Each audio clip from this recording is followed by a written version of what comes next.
Hey guys, welcome back to the channel. It's your boy Murder1 back again with another Quake 4 multiplayer video. Today we're going to be playing the maps Firewall and Verticon. We're going to start this video off on this map here, which is called Firewall. One of my favorites because it's a nice spacious map, so gives me the opportunity to strafe around, which is my favorite part of Quake in general, and especially Quake 4 with the crouch sliding movement.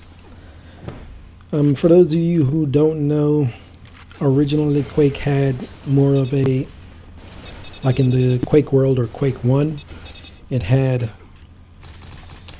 a more conventional, like a CPMA style bunny hopping movement, and Quake 3 had a more vanilla strafe jumping style where you held forward and a strafe button coupled with mouse movements to the left and the right to generate speed. And then Quake 4 introduced the crouch sliding, which is sort of an in-between. I'd say Quake 1's movement is the fastest at the top speeds, and Quake 4 is like a close second, mainly because you have to generate forward speed in order to crouch slide in Quake 4. You can't just jump and slide like in Quake Champions. You gotta have a minimum speed requirement met before your character will slide on the ground. Not sure what the exact number is, but if you get a nice meaty circle jump in, you can pull off a short slide. And there's other little tricks involved in the movement as well, like if you fall from a high altitude, you can slide longer, things of that nature. So the movement is, an integral part of playing Quake 4. Strafe jumping, learning it is very vital because it affords you a number of things, such as getting to items and weapons first, which is very important, especially in like an FFA game or like a duel game for map control and the like. And also circle jumping is another important tool that you need to have. A circle jump is just your first initial jump, and it allows you to jump a little farther than, say, a normal jump without any mouse movements. And then you usually initiate your strafe jump with a circle jump, if that makes sense. So when your very first jump you start with is going to be a circle jump where you swing the mouse in a circular motion, and that will boost you up to a nice speed initially that you can just continue your strafe jump, or you can continue straight into your strafe jump from that initial circle jump. There are tons of videos on YouTube that describe this mechanic in detail. I would probably recommend maybe searching Kovac's channel. Yeah, the Kovac that made the aim trainer. Search his channel for his strafe jumping tutorial. I think he did one back in the day on the game Reflex, which is like a CPMA style arena shooter, and it goes into great detail, and a lot of stuff in there is relevant to all arena style shooters that have this particular movement.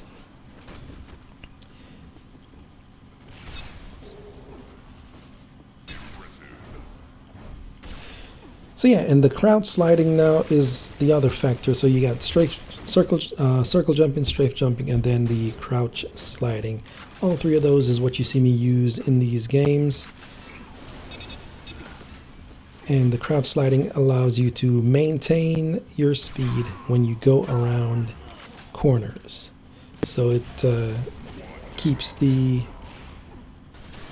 the movement speed up instead of having to basically work angles or having to start over from scratch every time you turn a corner, as you would in, say, Quake 3.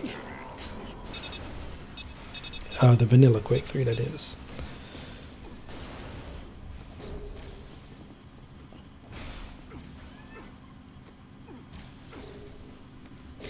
And now, for those of you who don't know how to strafe jump, the game is still very playable with without knowing it. The majority of the time you're in fights, you know, say for example in this FFA mode, there are a lot of people in this game, the community currently, that aren't experts at strafe jumping. Of course, they're at a little bit of a disadvantage, but when you're playing something like FFA and there's a ton of people on the map anyway, most of the time, as you can see me doing now, you're going to be walking and in fights. I'm not strafe jumping in the middle of this fight here. I'm just, you know, walking back and forth, forward and backwards, that kind of thing, to try and dodge. And the majority of the game is played in this setting. But when you have other players involved, doing third parties, things like that, you will get an opportunity to get to weapons and to get a mega health here and there, a quad damage here and there, a regen here and there. As you see in all of my games that I play, a lot of the people that aren't necessarily experts at movement still are able to pick up items and have fun at the game. So don't be discouraged if you're a new player seeing me move. You know, I've been playing this game for since it first came out, actually in 2005, so I'm very well aware of how to move. So we got done with the first game there on Firewall. We were able to win that one, and now we move into the second map, which is Verticon. This map has two main rooms. This one I'm in now that has red armor, and then this one I'm going to next, which has like the mega health on the jump pad, a yellow armor, and the lightning gun, rail gun, grenade launcher, as you see there as well. Going to talk a little bit more about the gameplay of this map, as we covered the movement a bit for the last map. This map, as I do with all my other FFA maps, I like to just mainly hold the LG, as I've stated a million times if you watch my videos, because it's personally my favorite gun. I like the challenge of trying to track in the different environments, you know, vertically, horizontally, etc., etc., and everything in between. That's what I find most fun, which is why I use this gun the most.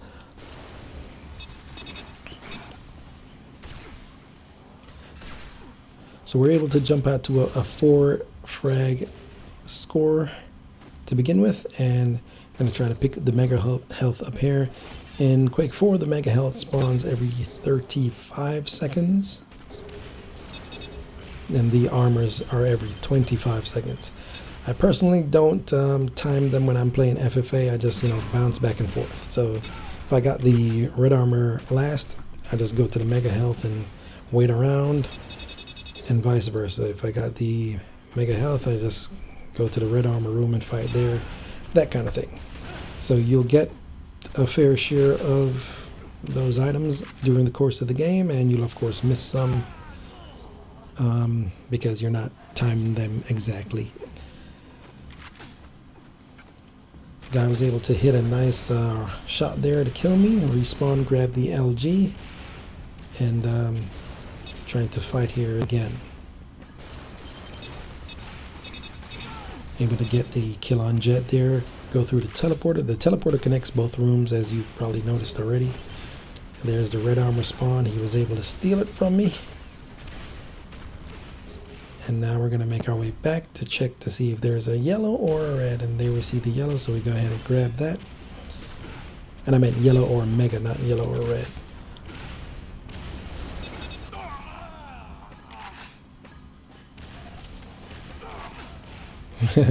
Guy killed himself there off the spawn.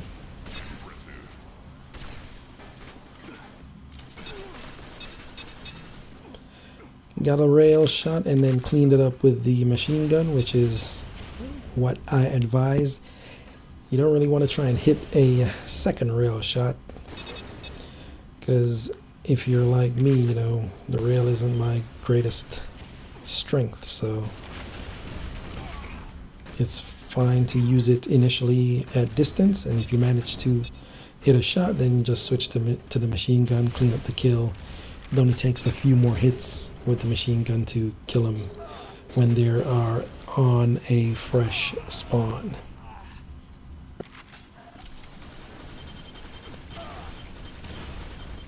The machine gun in Quake 4 does have good damage, and when you zoom it in, it goes from automatic to single shot, but it does do a bit more damage.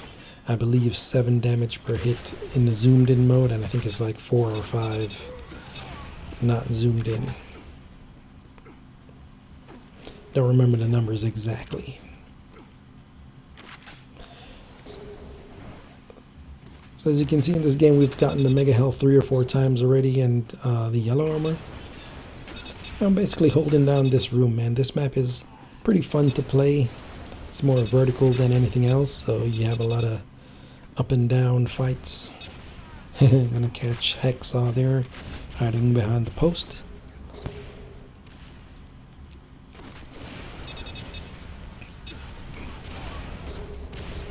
And as you can see, you're always aiming up in the sky or down on the, or if you're on the top level, you're aiming down to the ground. So it's a pretty interesting map as far as fighting is concerned.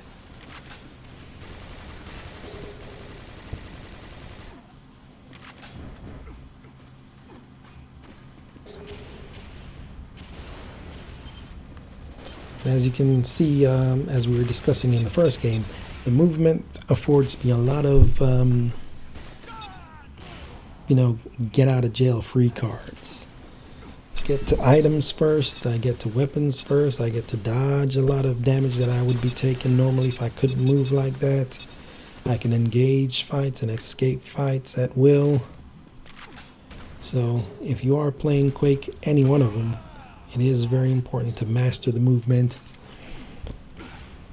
because Quake is sort of like a live action chess, if you want to call it that. There are different elements or different pieces that do different things. You have aim, you have movement, you have item control, and map positioning. So say for example, if someone got the mega health and the red armor, in other words, they have the map under control. If you have a height advantage and like the proper gun, like a lightning gun, you can just burn all that off and they won't even have a sufficient opportunity to kill you, things like that. So it's a back and forth, it's making the right move at the right time. It's like, I call it live action chess. So that's why these games have a ton of replayability, and they're one of my favorite games of all time.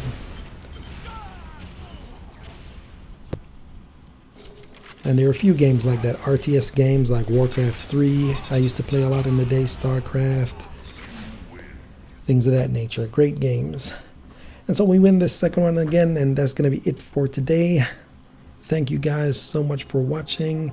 Thank you to all the new subs as well. We got a few over the last few days, and I'll be back again soon with another video. Hope you all have a great day. Take it easy. Peace.